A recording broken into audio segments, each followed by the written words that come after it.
Assalamualaikum warahmatullahi wabarakatuh. Nama saya Windy Wardani, NIM 1904140115. Di sini saya akan menjelaskan tentang PPI bidang 2 tentang sakaratul maut, tentang mandikan jenazah, mengkafani jenazah. Berikut penjelasan dari saya. Nah, di sini saya akan menjelaskan tentang saat sakaratul maut. Sebelum saya menjelaskan tentang sakaratul maut, yang pertama-tama saya menjelaskan tentang fakta di balik sakaratul maut.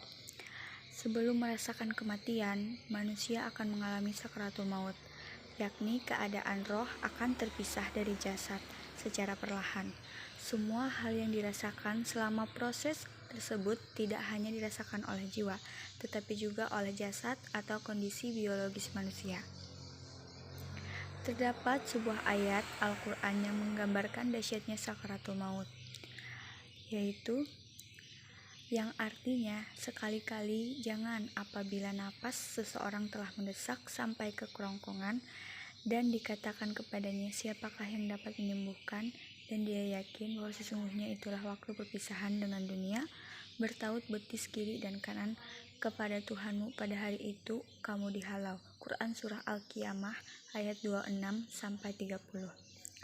Nah, yang pertama itu tidak ada yang bisa menghindarinya. Seseorang yang memiliki keimanan dan ketakwaan yang tinggi akan merasakan sakaratul maut. Ini juga akan tetap datang terlepas dari keimanan atau kezaliman manusia selama hidupnya. Dan yang kedua, lebih berat untuk orang zalim dan selalu bermaksiat.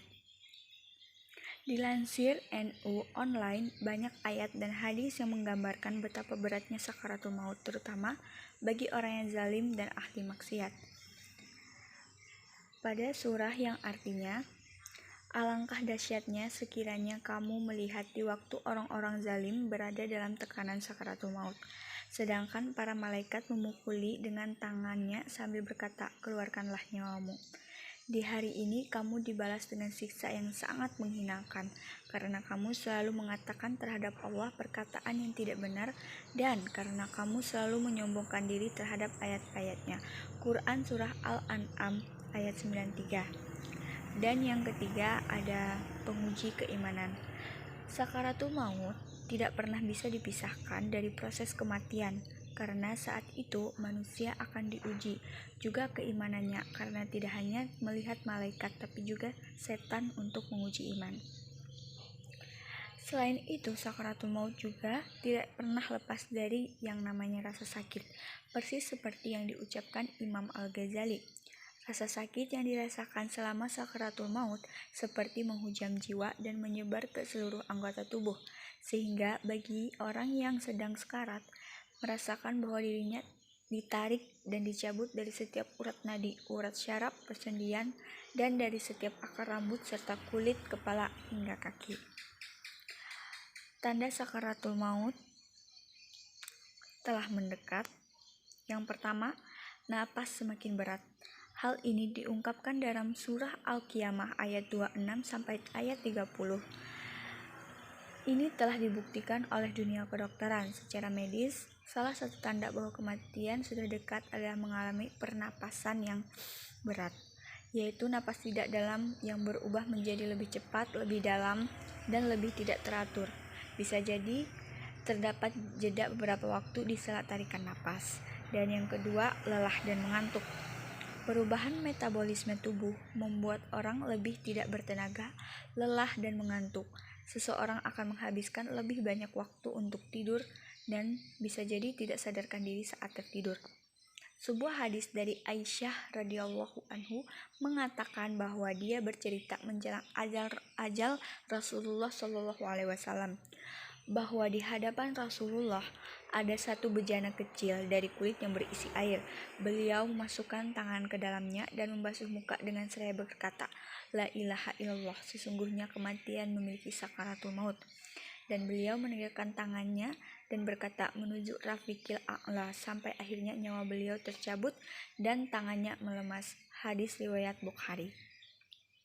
Dan yang ketiga adanya keringat di dahi.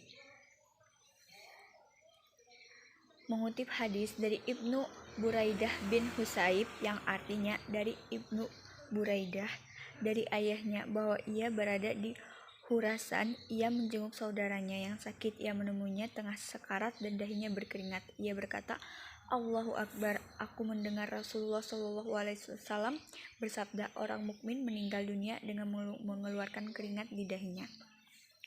Kemudian selanjutnya tanda seseorang itu husnul khotimah.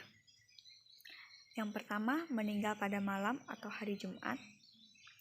Dan yang kedua, meninggal karena penyakit yang berhubungan dengan perut. Penyakit yang berhubungan dengan perut seperti mah, usus buntu, kolera, dan lain-lain, sehingga menyebabkan seorang meninggal juga bisa menjadi salah satu ciri-cirinya. Hadis riwayat Muslim yang artinya, barang siapa yang mati karena sakit perut, maka dia adalah syahid. Dan yang ketiga, meninggal karena jatuh atau tenggelam. Rasulullah SAW bersabda bahwa orang yang meninggal karena sebab ini juga mengalami ciri-ciri sakaratul maut yang baik, tertulis dalam sebuah hadis yang artinya, orang yang mati syahid ada 5. Orang yang meninggal karena penyakit taun, sakit perut, tenggelam, orang yang kejatuhan, bangunan atau tebing, dan meninggal di jalan Allah. Hadis riwayat Bukhari. Selanjutnya, sesaat setelah meninggal dunia. Ada 5 perkara yang akan dihadapi seseorang 5 menit setelah kematian, yaitu yang pertama, dimulai sesaat setelah dia dikubur. Jenazah akan menyatu dengan tanah sebagai bahan utama pencipta manusia dan merasa kesepian. Dia akan merasakan kondisi asing dalam kubur. Semua akan menghadapinya, baik mukmin atau kafir. Kemudian yang kedua dan ketiga, orang itu juga akan menghadapi fitnah kubur dan pertanyaan 2 malaikat yang tidak akan luput dirasakan siapapun dari umat manusia atau umat Nabi mau manapun. Hal ini akan dimulai sejak langkah para kerabat menjauh dari kubur. Bahkan orang yang meninggal akan mendengarkan gesekan sandal para kerabatnya. 2 malaikat akan bertanya tentang Tuhan Anda, tentang agama Anda, tentang Nabi Anda. Kemudian yang keempat dan kelima, orang yang akan menghadapi siksa dan nikmat kubur. Selanjutnya, perlengkapan yang diperlukan untuk memandikan jenazah. Yang pertama, tempat memandikan jenazah di tempat yang tertutup, air secukupnya, sabun, air yang diberi bubuk kapur barus dan wangi-wangian, sarung tangan untuk memandikan jenazah, sedikit kapas, potongan atau gulungan kain kecil-kecil, dan yang terakhir handuk dan kain basah.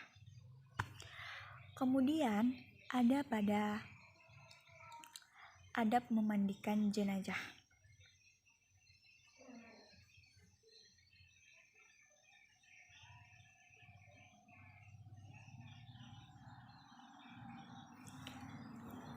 Ada 7. Yang pertama,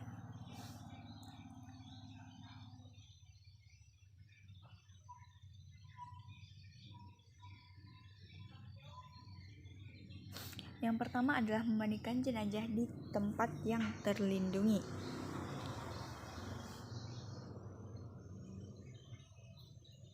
Yang kedua, memandikan jenazah oleh orang yang memenuhi syarat. Nah, syarat orang yang memandikan jenazah ini adalah orang yang bertugas memandikan jenazah tidak boleh sembarangan karena harus memiliki syarat-syarat tertentu, yaitu orang muslim, berakal, balik, jujur, sholih, terpercaya, tahu tata cara memandikan jenazah, dan mampu menutupi aib jenazah. Kemudian yang ketiga, memandikan jenazah dengan menutup aurat. Keempat, memandikan jenazah dengan lembut. Yang kelima, membersihkan najis dan kotorannya. Yang keenam, merapikan jenazah setelah dimandikan. Dan yang ketujuh, menutup aib jenazah. Nah, untuk niat memandikan jenazah dan doa mewudukannya, yang pertama, memandikan jenazah. Lafaz niat untuk memandikan jenazah laki-laki yaitu nawaitu gusla adaan hazal mayiti lillahi ta'ala, yang artinya saya niat memandikan untuk memenuhi kewajiban dari mayat laki-laki ini karena Allah Ta'ala.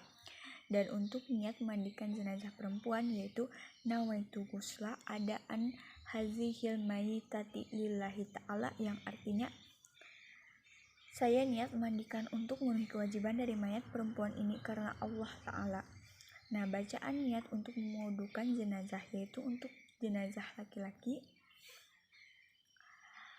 aku berniat mewudukan jenazah laki-laki ini karena Allah Subhanahu wa Ta'ala, dan untuk jenazah perempuan aku berniat mewudukan jenazah perempuan ini karena Allah Subhanahu wa Ta'ala. Nah, tata cara memandikan jenazah perempuan. Yang pertama, petugas menggunakan sarung tangan terlebih dahulu. Yang kedua, setelah berniat, periksa terlebih dahulu kuku jenazah. Apabila panjang, hendaknya dipotong sehingga memiliki ukuran panjang yang normal. Selanjutnya, memeriksa bulu ketiak dan dicukur bila panjang. Khusus untuk bulu kemaluan, tidak boleh dicukur karena termasuk dalam aurat besar. Selanjutnya, kepala jenazah diangkat sampai setengah duduk, lalu perutnya ditekan agar kotoran keluar semua. Selanjutnya, siram seluruh tubuh jenazah hingga kotoran yang keluar dari dalam perut tidak ada yang menempel di tubuh jenazah. Selanjutnya, setelah itu, bersihkan kubul, kemaluan depan, dan dubur kemaluan belakang jenazah agar tidak ada kotoran yang menempel di sekitar bagian tersebut. Setelah itu, mengeluarkan kotoran dari dalam perut. Langkah selanjutnya ialah membasuh jenazah. Ini dimulai dari anggota tubuh sebelah kanan, mulai dari kepala, leher, dada, perut, paha, sampai kaki paling ujung. Saat membasuh jenazah, sambil dituangkan air ke tubuh jenazah, bagian tubuh jenazah juga digosok dengan menggunakan sarung tangan atau kain handuk yang halus.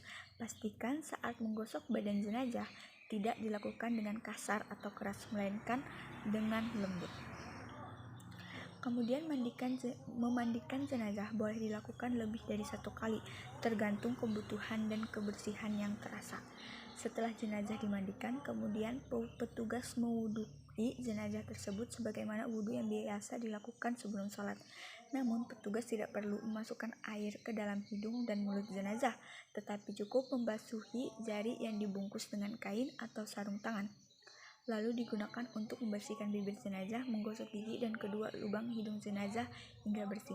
Selanjutnya, petugas menyela jenggot dan mencuci rambut jenazah menggunakan air perasan daun bidara. Lalu sisa perasan daun bidara tersebut digunakan untuk membasuh sekujur tubuh jenazah. Setelah proses pemandian jenazah selesai dilakukan dan jenazah dikeringkan dengan handuk, sampai sini proses pemandian jenazah sudah selesai, dan langkah selanjutnya ialah mengkafani jenazah. Nah, persiapan untuk pengkafanan jenazah. Yang pertama, kain kafan yang akan terbagi menjadi 5 lembar yang terdiri dari 5 kain kafan berukuran besar, baju dengan sarung atau basahan dengan kerudung, kapur, barus dan cendana, gunting, dan yang terakhir kapas. Cara mengkafani jenazah perempuan. Bentangkan 2 lembar kain kafan yang sudah dipotong sesuai ukuran jenazah. Kemudian letakkan kain sarung tepat pada badan antara pusar dan kedua lutut. Persiapkan baju gamis dan kerudung di tempatnya. Sediakan 3-5 utas tali yang letakkan di paling bawah kain kafan.